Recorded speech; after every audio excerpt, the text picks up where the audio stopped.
तो आपने अपना पूरा ब्लॉग बना दिया है और उसमें आपने पोस्ट भी पब्लिश करनी शुरू कर दी है और आपने अपने ब्लॉग की पूरी डिज़ाइन कर दी है, थीम अच्छे से सेलेक्ट कर दी है। उसके बाद में आपका हमेशा ये क्वेश्चन रहता होगा कि यार ये जो एड्रेस के अंदर ब्लॉग स्पॉट आता है वो आपको हटाना है, वो कैसे हटाए। उसके लिए मैंने आपको बताया भी था कि अगर आपको एड्रेस में, आपका ब्लॉग का जो भी एड्रेस है उस एड्रेस में अगर आपको ब्लॉग स्पॉट हटाना होता है तो उसके लिए आपको डोमेन परचेस करना होता है किसी कंपनी से, और परचेस करने के बाद में उसको कनेक्ट करना होता है आपके ब्लॉगर के डैशबोर्ड से। सो इस वीडियो में मैं आपको बताने वाला हूँ कि ब्लॉग स्पॉट कैसे रिमूव करें।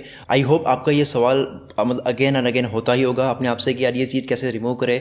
जब मैं बिगिनर था, जब मैंने अपना ब्लॉग बनाया था, तो मेरा भी अगेन एंड अगेन ये अपने आप से सवाल था और किसी भी ब्लॉगर से ये सवाल करता था हमेशा कि यार ये जो एड्रेस है ब्लॉग स्पॉट का या बीच में जो ब्लॉग स्पॉट आता है वो कैसे हटाए। मैं भी चाहता हूँ कि मेरे भी ब्लॉग का नाम वही हो जो मैं चाहता हूँ वो रखूँ। जैसे कि आप अपने ब्लॉग का नाम रखना चाहते हो xyz.com जिसके बीच में ब्लॉग स्पॉट ना है। तो इस वीडियो में मैं आपको बताने वाला हूँ कि किस तरह से डोमेन को परचेज करते हैं। उससे पहले मैं आपको बताऊंगा कि डोमेन होता क्या है, अच्छे से उसको समझेंगे और हम ये भी समझेंगे कि कैसे डोमेन का जो नाम होता है वो कैसे सर्च करें। अच्छा नाम आपके लिए कौन सा सही है वो सर्च करें, मतलब एक ऐसा टूल बताऊंगा जिससे आप सर्च कर सकते हो। अच्छा आपके ब्लॉग के लिए जो भी नाम अच्छा होता है वो आप सर्च कर सकते हो। सर्च करने के बाद में हम ये जानेंगे कि कौन सा डोमेन लेना और उसमें से ज़्यादा सही रहता है। और इसके अलावा हम समझेंगे कि डोमेन कैसे लेते हैं और उसको कैसे कनेक्ट करते हैं आपके डैशबोर्ड से। तो सीखते हैं इस वीडियो में कैसे ब्लॉग स्पॉट को आपके ब्लॉग के एड्रेस से हटाते हैं। तो शुरू करते हैं इस ट्यूटोरियल को। वैसे तो अगर आप शुरुआत में केवल सीखने के लिए अगर आप डोमेन नहीं भी लेते हो तब भी कोई दिक्कत वाली बात नहीं है। मैंने भी जब ब्लॉग स्पॉट पे शुरुआत की थी तो कुछ महीनों के लिए मैंने केवल सीखने के लिए, अपने वो लर्निंग के लिए, राइटिंग स्किल को इंप्रूव करने के लिए या फिर जो ब्लॉग स्पॉट जो डैशबोर्ड है उसको समझने के लिए मैंने कुछ भी नहीं किया था। मतलब मैंने कोई भी डोमेन नहीं लिया था, ऐसे ही ब्लॉग स्पॉट पर चलता था, ब्लॉग स्पॉट एड्रेस में आता था। लेकिन अगर आप चाहते ही हो, ये पूरा कोर्स है, ऑब्वियसली बात है, आप काम करोगे, अच्छा उस ब्लॉग को आगे तक लेके जाओगे तो आपको कभी ना कभी तो डोमेन के लेने की जरूरत पड़ेगी ही। इसी वजह से मैं ये वीडियो बना रहा हूँ ताकि आप डोमेन देना सीख सको। लेकिन अगर मैं बात करूँ आपके सामने एक फैक्ट की, ऐसे काफ़ी ब्लॉग अभी भी है जो अभी भी ब्लॉग स्पॉट एड्रेस पे ही चल रहे हैं और वो बहुत फेमस ब्लॉग्स हैं। यानी कि जो एड्रेस में ब्लॉग स्पॉट दिख रहा है, आप देख रहे होगे इसको हटाना है, ऐसे एड्रेस वाले भी ब्लॉग्स काफ़ी फेमस है। और अगर आपको पता होगा, आपको मतलब काफ़ी लोगों को ये बात पता ही होगी, गूगल जो अपने ब्लॉग लिखती है, गूगल का जो ब्लॉग है, गूगल भी जो ब्लॉग बनाती है जिसमें कोई भी इन्फॉर्मेशन होती है वो देती है, कोई भी न्यूज़ होती है, कोई नया अपडेट होता है तो वो लिखती है गूगल कंपनी अपने ब्लॉग पे।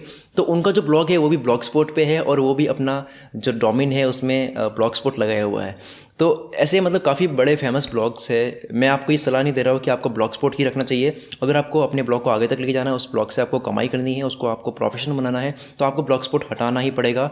क्योंकि अगर आपको अपने ब्लॉग का एसईओ अच्छा रखना है, सर्च इंजन ऑप्टिमाइजेशन, अगर आप चाहते हो कि कोई भी यूज़र गूगल सर्च इंजन पर कोई भी कीवर्ड सर्च करे, तो अगर आपने वो कीवर्ड टारगेट किया है, उससे रिलेटेड कोई भी पोस्ट आपने लिखी है, तो वो पोस्ट आपकी गूगल सर्च इंजन पर आनी चाहिए। तो उसके लिए आपको डोमेन लेना बहुत ज़रूरी होता है। डोमेन एसईओ के लिए अच्छा है। और एसईओ क्या चीज़ है ये हम सीखेंगे। इससे अगला जो लेसन है वो मार्केटिंग और एसईओ का ही होगा, तो चिंता मत कीजिए। अब मैं एसईओ आपको समझाने वाला हूँ। बार बार मैं एसईओ का नाम ले रहा हूँ, आप समझ रहे होगे कि एसईओ क्या चीज़ है। काफ़ी लोगों को तो वैसे पता ही होगा एसईओ क्या है, लेकिन जो एसईओ में कुछ ऐसी बात होती है जो नहीं पता होती है वो मैं आपको बताने वाला हूँ अगली वीडियो में। अभी के लिए हम समझते हैं कि डोमेन कैसे ले। तो डोमेन कैसे ले उसके लिए मैं आपको कुछ टिप्स आपको देने वाला हूँ। डोमेन लेने से पहले आपको क्या चीज़ें ध्यान में रखनी होती है। तो डोमेन के लिए मैं आपको एक बात अच्छे से बता देता हूँ कि आप जो भी डोमेन लेते हो वो हमेशा छोटा लो। वो एकदम ऐसा लो कि लोगों को जल्दी याद हो जाए। जैसे ग्रेविटी नंबर की अगर हम बात करें तो वो डोमेन छोटा भी है और इसके साथ में वो बोलने से जल्दी याद भी हो जाता है। मतलब ये दिक्कत आपकी ज़रूर होगी कि जो भी आप डोमेन सोचते हो वो किसी और ने ले रखा है, ऑलरेडी ले रखा है, लेकिन थोड़ा आपको टाइम देना होगा। डोमेन एक ऐसी चीज़ है, कई कंपनीज ऐसी होती है जो कंपनी रजिस्टर्ड होती है उससे पहले उनको डोमेन सोचने में बहुत टाइम लग जाता है, कई दिनों लग जाते हैं कई बार। अगर मैं अपना एक्सपीरियंस शेयर करूँ तो डोमेन जो ग्रेविटी नंबर के लिए डोमेन लिया गया था, gravitynumber.com, ये जो लिया गया था तो इसके बारे में सोचने के लिए हमको 2 दिन लग गए थे। क्योंकि जो भी हम डोमेन सोच रहे थे वो ऑलरेडी किसी भी और दूसरे यूज़र ने ले रखा था। तो डोमेन लेना एक बहुत बड़ा चैलेंज होता है कि वो डोमेन कैसे ले जो अच्छा भी हो और वो अवेलेबल भी हो आपके लिए। तो उसके बाद में आप आते हैं डोमेन कितने टाइप्स के होते हैं। आप देख सकते हैं कई भी वेबसाइट होती है, कोई .in होता है किसी के पीछे .org होता है, .gov होता है, .com होता है। तो सबसे ज़्यादा जो कॉमन डोमेन है वो है .com। तो मैं आपको यही कहूँगा कि आप .com ही लें, लेकिन अगर आपकी हिंदी वेबसाइट है और आप केवल इंडिया की ऑडियंस को टारगेट करना चाहते हो तो आप .in लेते हो तो भी सही है, लेकिन अगर आप .com लेते हो तो बहुत बेटर है, क्योंकि .com एक ही बार में सबको याद हो जाता है और .com बहुत कॉमन है, मतलब वो एक बार तो .com ही लगाता है, फिर वो बाद में पता चलता है कि .in या .rg है। और उसके बाद में बात करें हम डोमेन के अंदर, काफ़ी लोग ऐसे होते हैं जो डिजिट यूज़ करते हैं, जैसे कि एक वेबसाइट का डोमेन है एडिक्टेड टू सक्सेस, इसके अंदर देख सकते हैं आप 2 जो है वो डिजिट है वो यूज़ किया गया है।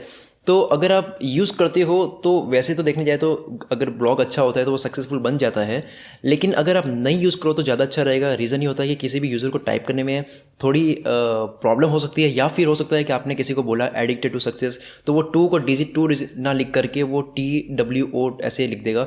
तो ऐसे कन्फ्यूज़न क्रिएट करने वाले डोमेन ना ले, ऐसे डोमेन ले जो लोगों को याद हो जल्दी से और टाइप करने में, सर्च करने में आसानी हो। उसके बाद में हम बात करते हैं डोमेन सर्च कैसे करें। मतलब अगर आप कोई भी सोचोगे तो आपको कैसे पता होगा कि ये वो डोमेन किसी और ने ले लिया है या नहीं ले लिया है। तो वो चीज़ के लिए आपको मैं टूल बताने वाला हूँ, जहाँ से आप कोई भी अपने टॉपिक का नाम लिखोगे, किस टॉपिक पर आपको डोमेन लेना है, तो वो आपको सजेस्ट करेगी कि इतने सारे डोमेन्स जो है वो अवेलेबल है, इसमें से आप कोई भी ले सकते हो। तो उसके लिए आपको मैं वेबसाइट बताने वाला हूँ, वो ब्राउज़र में ओपन कीजिए domainsbot.com, जो आपके सामने अभी शो हो रहा है वो स्पेलिंग आप लिख कर डोमेन को ओपन कीजिए। इसको ओपन करने के बाद में आपके सामने कुछ इस तरह से एक स्क्रीन होगी, जहाँ पे मैंने जैसे कि लिखा है हिंदी मोटिवेशन। तो यहाँ पे काफ़ी डोमेन्स जो है वो अवेलेबल दिख रहे हैं और सजेशन भी काफ़ी अच्छा देता है ये टूल। अगर आप साइड में देखोगे तो आप यहाँ पे .com, .org, .net जो भी आपको लेना है वहाँ टिक कर सकते हैं। जैसे अभी मैं केवल .com को सिलेक्ट कर रखा है और उसके बाद में आप देख सकते हैं इतने सारे डोमेन्स अवेलेबल है। तो इसमें से आप कोई भी आपको अच्छा लगता है तो उसके बारे में आप सोचो, अपने फ्रेंड्स से पूछो कि कौन सा डोमेन अच्छा है, और उसके बाद में आप लेने के लिए फाइनल डिसीजन ले लो कि मुझे ये डोमेन लेना है। तो जब आपका फाइनल हो जाता है कि मुझे डोमेन यही लेना है, तो उसके बाद में प्रोसेस होती है उसको खरीदने की और उसके बाद में उसको कनेक्ट करना आपके ब्लॉग से। उससे पहले हम समझते हैं कि डोमेन परचेस करने के लिए कौन सी कंपनी अच्छी होती है।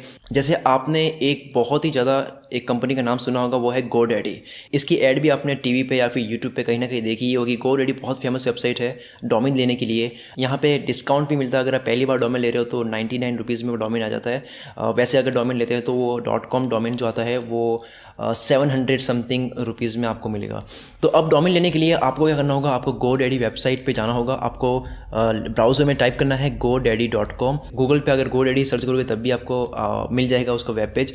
उसके बाद जैसे ही आप वेबसाइट पे जाओगे तो आपके सामने कुछ इस तरह से एक बॉक्स आएगा जहाँ पे आप डोमेन लिख सकते हो। डोमेन लिखने के बाद में सर्च डोमेन पर क्लिक करेंगे। जैसे कि मैंने डोमेन लिख दिया है mohammedshakil.com। तो ये देख सकते हैं ये डोमेन अवेलेबल है। यहाँ पे दिखा रहा है yes your domain is available, buy it before someone else does, मतलब कोई और परचेस करे उससे पहले आप परचेस कर लो इसे। तो उसके बाद में आपको क्लिक करना है कंटिन्यू टू कार्ट पे। कंटिन्यू टू कार्ट पर क्लिक करने के बाद में नेक्स्ट स्क्रीन यह आपको देखेगी, कुछ इस तरह से आपको देगा, जिसे डोमेन के साथ में ईमेल होस्टिंग भी आपको देने के लिए बोल रहे हैं। उसको आपको इग्नोर करना है क्योंकि आपके पास ऑलरेडी होस्टिंग है। आपने अपना ब्लॉग गूगल ब्लॉगर पर रख दिया है जो फ्री है, आपको यहाँ से होस्टिंग खरीदने की ज़रूरत नहीं है। इसको स्क्रॉल कीजिए, यानी कि नीचे आइए और नीचे आने के बाद में आप देख सकते हैं कंटिन्यू टू कार्ट पे आपको क्लिक करना है।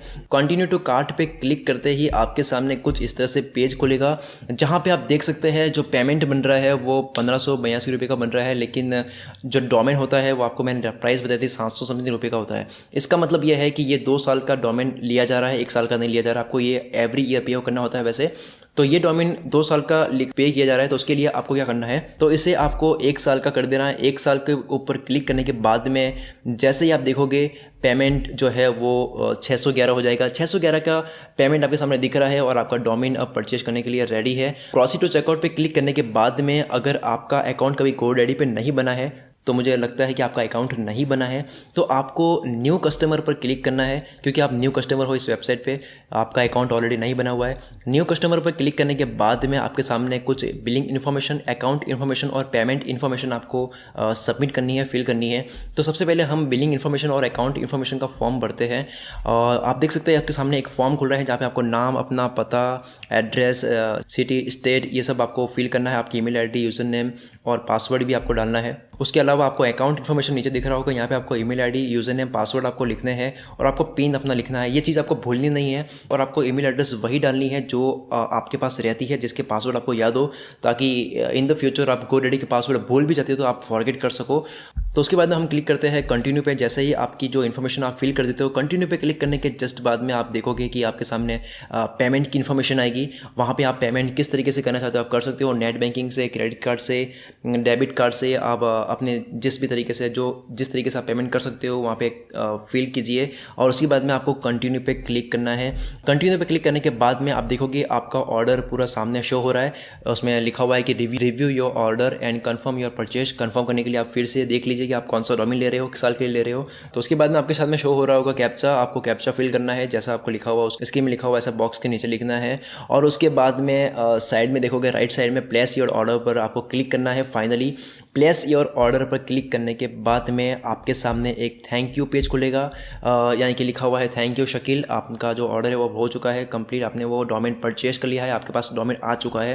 यानी कि मैंने जो डोमेन खरीदा था मोहम्मद शकील, वो डोमेन अब मेरा हो चुका है। तो mohammadshakil.com मेरी वेबसाइट का एक डोमेन हो गया है। तो आपने डोमेन कौन सा लेना है वो तय कर लिया। उसके बाद में आपने डोमेन परचेज भी कर लिया है। परचेज करने के बाद में एक लास्ट स्टेप बचता है, इस ब्लॉगर को ब्लॉगर प्लेटफॉर्म से उससे कनेक्ट करना है।